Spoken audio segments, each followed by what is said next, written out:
Hey, Booze. This is chapter 26 of The Hunger Games. In chapter 25, Cato met his end in a very horrible and brutal way. Basically, the mutations basically chewed his face and his hands until Katniss took mercy on them. Another thing was the mutations looked just like all the other dead tributes, same eyes, hair. They could stand on their hind legs and do things with their hands like humans can do. So that just made that experience just more horrifying for Katniss and Peeta. So, chapter 26 by Suzanne Collins. I spew the berries from my mouth, wiping my tongue with the end of my shirt to make sure no juice remains. Peeta pulls me to the lake where we both flush our mouths with water and then collapse into each other's arms. You swallow any? I ask him. He shakes his head. You? Guess I'd be dead by now if I did, I say. I can see his lips moving in reply, but I can't hear him over the roar of the crowd in the Capitol as they're playing live over the speakers. The hovercraft materializes overhead and two ladders drop. Only there's no way I'm letting go of Peeta. I keep one arm around him as I help him up, and we each place a foot on the first rung of the ladder. The electric current freezes us into place, and this time I'm glad because I'm not really sure Peeta can hang on for the whole ride. And since my eyes were looking down, I can see that while our muscles are immobile, nothing is preventing the blood from draining out of Peeta's leg. Sure enough, the minute the door closes behind us and the current stops, he slumps onto the floor, unconscious. My fingers are still gripping the back of his jacket so tightly that when they take him away in tears, leaving me with a fistful of black fabric. Doctors in sterile white masks, masked and gloved, already prepped to operate, go into action. Peeta's so pale and still on a silver table, tubes and wires springing out of him every which way, and for a moment I forget we're out of the games and I see the doctors as just one more threat, one more pack of mutts designed to kill him. Petrified, I lunge for him, but I'm caught and thrust back into another room, and a glass door seals between us. I pound on the glass, screaming my head off. Everyone ignores me except for some Capitol attendant who appears behind me and offers me a beverage. I slump down on the floor, my face against the door, staring uncomprehendingly at the crystal glass in my hand, icy cold, filled with orange juice, a straw with a frilly white collar. How wrong it looks in my bloody, filthy hand with its dirt-caked nails and scars. My mouth waters at the smell, but I place it carefully on the floor, not trusting anything so clean and pretty. Through the glass, I see the doctors working feverishly on Peeta, their brows creased in concentration. I see the flow of liquids pumping through the tubes, watch a wall of dials and lights that mean nothing to me. I'm not sure, but I think his heart stops twice. It's like being home again when they bring in the hopelessly mangled person from the mine explosion, or the woman in her third day of labor, or the famished child struggling against pneumonia. My mother and Prim, they wear the same look on their faces. Now it's the time to run away to the woods, to hide in the trees until the patient is long gone. In another part of the scene, the hammers make the coffin. I'm not held here both by the hovercraft walls and the same force that holds the loved ones of the dying. How often I've seen them ringed around our kitchen table, and I thought, why don't they just leave? Why do they stay to watch? And now I know it's because you have no choice. I startle when I catch someone staring at me from only a few inches away and realize it's my own reflecting back. Is my own face reflecting back in the glass. Wild eyes, hollow cheeks, my hair in a tangled mat.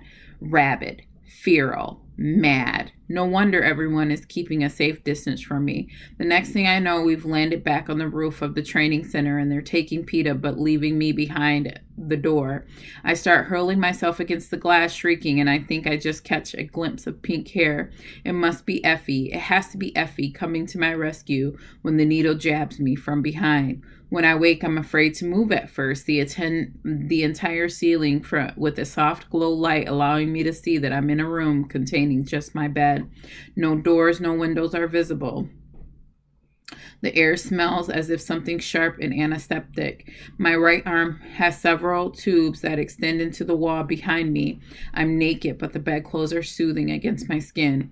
I tentatively lift my left hand above the cover. Not only has it been scrubbed clean, the nails are filled in perfect ovals. The scars from the burns are less prominent.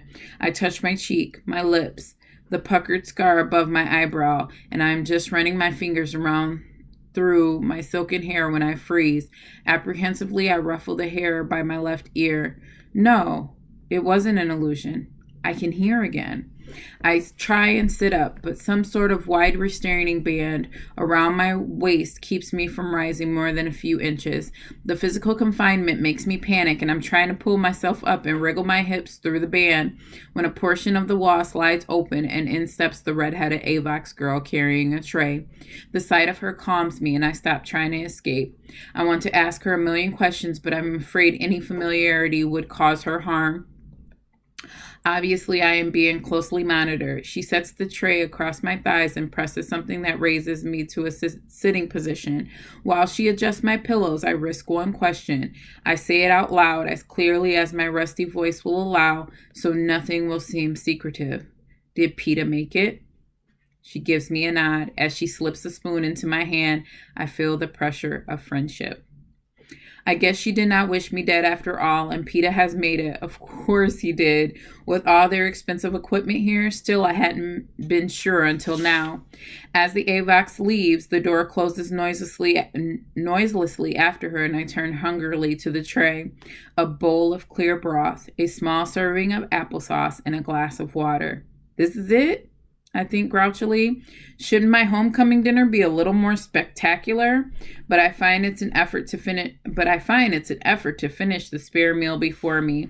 My stomach seems to have shrunken to the size of a chestnut, and I have to wonder how long I've been out because I have no trouble eating a fairly sizable breakfast that last morning in the arena. There's usually a lag of a few days between the end of the competition and the presentation of the victor so that they can put the starving, wounded mess of a person back together again. Somewhere, Cinna and Portia will be creating our wardrobes for the public appearance. Hamish and Effie will be arranging the banquet of our sponsors, reviewing the questions for our final interviews. Back home, District 12 is probably in chaos as they try to organize the homecoming celebrations for PETA and me, given that the last one was close to 30 years ago. Home. Prim and my mother, Gail. Even the thought of Prim's scruffy old cat makes me smile. Soon I will be home. I want to get out of this bed to see PETA and Cinna. I find out more about what's been going on and why shouldn't I? I feel fine, but as I start to work my way out of the band, I feel a cold liquid seeping into my vein from one of the tubes and almost immediately lose conscious. It happens on and off for an indeterminate amount of time, my waking, eating, and even though I resist the impulse to try and escape the bed, being knocked out again, I seem to be in a strange, continual twilight. Only a few things register. The red-headed AVOX girl has not returned since the feeding. My scars are disappearing. And do I imagine it, or do I hear a man's voice yelling? Not in the capital accent, but in the rougher cadences of home. And I can't help having a vague, comforting feeling that someone is looking out for me. Hamish. Then finally the time arrives when I come to and there's nothing plugged into my right arm. The restraint around my middle has been removed and I am free to move about. I start to sit up but am arrested by the sight of my hands. The skin's reflect perfection, smooth and glowing. Not only are the scars from the arena gone, but those accumulated over the years of hunting have vanished without a trace. My forehead feels like satin, and when I try to find the burn on my calf, there's nothing. I slip my legs out of my bed, nervous about how they will bear my weight, and find them strong and steady. Laying at the foot of the bed is an outfit that made me flinch. It's what all us tributes wore in the arena. I stare at it as if it had teeth until I remember that, of course, this is what I will wear to greet my team. I'm dressed in less than a minute, and fidgeting in front of the wall where I know there's a door, even if I can't see it when suddenly it slides open. I step into a wide, deserted hall, and and that appears to have no other doors on it. But it must, and behind one of them must be PETA. Now that I'm conscious and moving, I'm growing more and more anxious about him. He must be all right, or the AVOX girl wouldn't have said so. But I need to see him for myself. PETA! I call out. Since there's no one to ask, I hear my name in response. But it's not his voice. It's the voice that provokes first irritation and then eagerness. Effie. I turn and see them all waiting in a big chamber at the end of the hall. Effie, Hamish, and Cinna. My feet take off without hesitation. Maybe a victor should show more restraint, more superiority, especially when she knows this will be on tape. But I can't. I run after them and surprise even myself when I launch into Hamish's arms first, and then he whispers into my ear, "Nice job, sweetheart." It doesn't sound sarcastic. Effie's somewhat teary and keeps patting my hair and talking about how she told everyone we were pearls. Cinna just hugs me tight and doesn't say anything. And then I notice Portia is absent and get a bad feeling. Where's Portia? Is she with PETA? Is he all right? Isn't he? I mean, he's alive, I blurt out. He's fine. Only they want to do our reunion live on air at the ceremony, says Hamish. Oh. That's all, I say. The awful moment of thinking PETA's dead again passes. I guess I'd want to see that myself. Go on with Cinna. He has to get you ready, says Hamish. It's a relief to be alone with Cinna, to feel his protective arm around my shoulder as he guides away from the cameras down a few passages and to an elevator that leads to the lobby of the training center. The hospital then is far underground, even beneath the gym where the tributes practice tying knots and throwing spears. The windows of the lobby are darkened and a handful of guards stand on duty. No one else is there to see us cross to the tribute elevator. Our footsteps echo in the emptiness. And when we ride up on the 12th floor, the faces of all the tributes who will never return flash across my mind. And there's a heavy, tight place in my chest. When the elevator door opens, Venia, Flavius, and Octavia engulf me, talking so quickly and ecstatically I can't make out their words. The sentiment is clear, though. They are truly thrilled to see me, and I'm happy to see them, too. Although not like I was to see Cinna, it's more in a way one might be glad to see an affectionate trio of pets at the end of a particularly difficult day. They sweep me into the dining room and I get a real meal, roast beef and peas and soft rolls, although my portions are still being strictly controlled because when I ask for seconds, I'm refused. No, they don't want it all coming back up on the stage, says Octavia. But she secretly slips me an extra roll under the table to let me know she's on my side. We go back to my room and Cinna disappears for a while as the prep team gets me ready. Oh, they did a full body polish on you, says Flavius. Not a flaw left on your skin. But when I look at my naked body in the mirror, all I see is how skinny I am. I mean, I'm sure I was worse when I came out of the arena, but I can easily count my ribs. They take care of the shower settings for me, and they go to work on my nails, hair, and makeup when I'm done. They chatter so continuously that I barely have time to reply, which is good since I don't feel very talkative. It's funny because even though they're rattling on about the games, it's all about where they were and what they were doing or how they feel when the specific event occurred. I was still in bed. I had just had my eyebrows dyed. I swear I nearly fainted. Everything is about them, not the dying boys or the girls in the arena. We don't wallow around in the games this way in District 12. We grit our teeth and watch because we must and try to get back to business as soon as possible when they're over. To keep from hating the prep team, I effectively tune out most of what they're saying. Cinna comes in with what appears to be an unassuming yellow dress across his arms. Have you given up the whole girl on fire thing, I ask? You tell me, he says, and slips it over my head. I immediately notice the padding over my breast, adding curves that hunger has stolen from my body. My hands go to my chest and I frown. I know, says Cinna, before I can object, but the game makers wanted to alter you surgically, meaning they wanted to give her bigger breasts. Hamish had a huge fight with them over it. This was the compromise. He stops me before I look at my reflection. Wait, don't forget the shoes. Venia helps me into a pair of flat leather sandals, and I turn in the mirror. I am still the girl on fire. The sheer fabric softly glows. Even the light movement of the air sends a ripple up my body. By comparison, the chariot costume seems garish. The interview dress too contrived. In this dress, I give the illusion of wearing candlelight. What do you think? Says Cinna.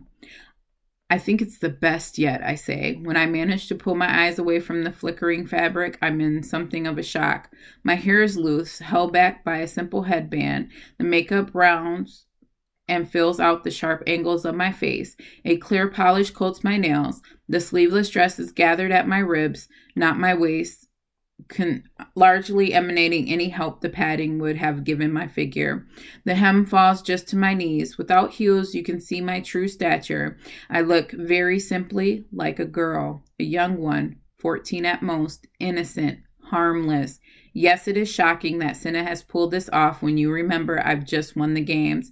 This is a very calculating look. Nothing Cinna designs is arbitrary. I bite my lip trying to figure out his motivation. I thought it'd be something more sophisticated looking, I say. I thought Peeta would like this better, he answers carefully. Peeta? No, it's not about Peeta. It's about the Capitol and the game makers and the audience. Although I do not yet understand Cinna designs, it's a reminder the games are not quite finished. And beneath his benign reply, I sense a warning of something he can't even mention in front of his own team. I take the elevator to the level where we're trained. It's customary for the victor and his or her support team to rise from beneath the stage. First the prep team, followed by the escort, the stylist, the mentor, and finally the victor. Only this year with two victors who share both an escort and a mentor. The whole thing has had to be rethought. I find myself in a poorly lit area under the stage. A brand new metal plate has been installed to transport me upward. You can still see small piles of sawdust, smell fresh paint. Cinna and the prep team peel off to change into their own costumes and take their positions, leaving me alone. In the gloom, I see a makeshift wall about 10 yards away and assume Peeta's behind it. The rumbling of the crowd is loud, so I don't notice Hamish until he touches my shoulder. I spring away, startled, still half in the arena, I guess. Easy, just me. Let's have a look at you, Hamish says, and I hold out my arms and turn once. Good enough? It's not much of a compliment, but what, I say. Hamish eyes shift around my musty holding cell, and he seems to make a decision. Nothing but, how about a hug for luck?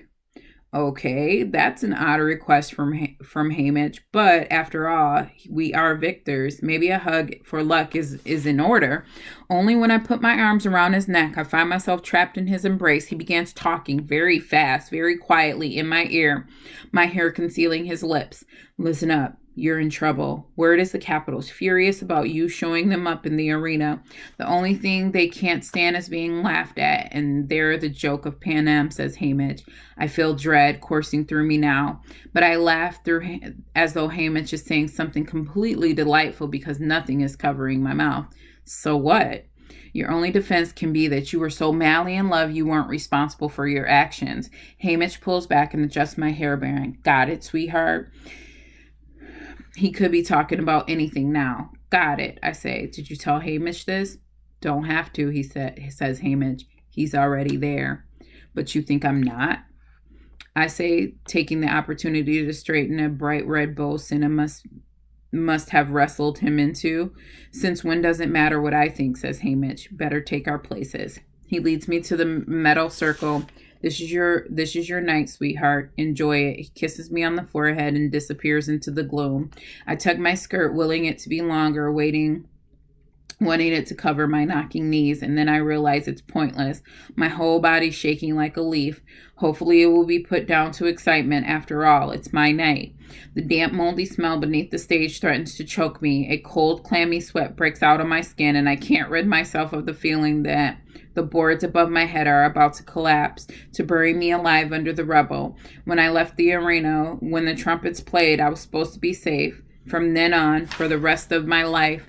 But if what Hamish says is true, and he's got no reason to lie, I've never been in such a dangerous place in my life. It's so much worse than being hunted in the arena. There, I could only die. End of story. But out here, Prim, my mother, Gail, the people of District 12, everyone I care about back home could be punished if I can't pull off the girl driven crazy by love scenario Haymitch is suggesting. So I will have a chance though. Funny, in the arena when I poured out those berries, I was only thinking of outsmarting the game makers, not how my actions will reflect on the Capitol. But the Hunger Games are their weapon, and you are not supposed to be able to defeat it. So now the Capitol will act as if they've been in control the whole time, as if they orchestrated the whole event right down to the double suicide. But that will only work if I play along with them. And PETA will suffer too if this goes wrong. But what is it Haymitch said when I asked if he had told PETA the situation, that he had to pretend to be desperately in love? Don't have to. He's already there. Already thinking ahead of me in the games again and well aware of the danger we're in, or already desperately in love. I don't know. I haven't even begun to separate out my feelings about PETA. It's too complicated. What I did as part of the games as opposed to what I did out of anger at the Capitol, or because of how it would be viewed back home in District 12, or simply because it was the only decent thing to do, or what I did because I cared about him. These are questions to be unraveled back home in the peace and quiet of the woods when no one is watching, not here with every eye upon me, but I won't have that luxury for who knows how long. And right now, the most dangerous part of the Hunger Games is about to begin. That is the end of chapter 26, The Hunger Games.